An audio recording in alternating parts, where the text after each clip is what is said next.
Zvino zvakapinda sango navapostori vaAfrica muri muna December 2023 ndakateurirwa muzita raJesu akatuma Paulo mumazha waAfrica pamazuva anokupedzisira kuzorodza vanotenda.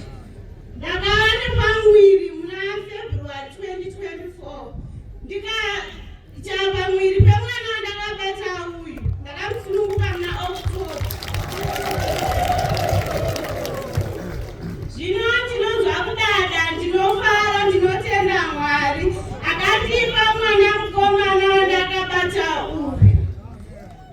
Ndinokumbira Mwari achengetedze mwanakomana wangu nekuti mazuva apera ndanga ndiri muchipatara mwana uyu achirwara. Pari zvino ane 8 months.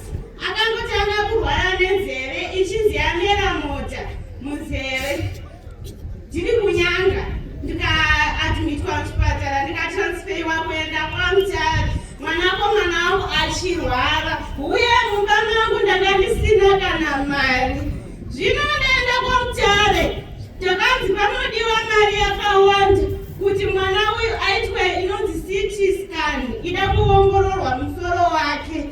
Ndanga ndisina kana mari.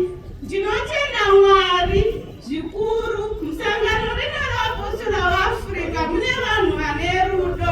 Bhishopi Mukunda havanizivi asi vakatumira rubatsiro rwavo. Chinhu chandinotenda pamberi paMwari. Ndinotenda zvakare vapostori veThe African Apostolic Church vose vasinganizivi vaingofona vachiti mhai makadini mwana vanga vaiuya vachimuteurira muchipatara. Chinhu chandinotenda pane nguva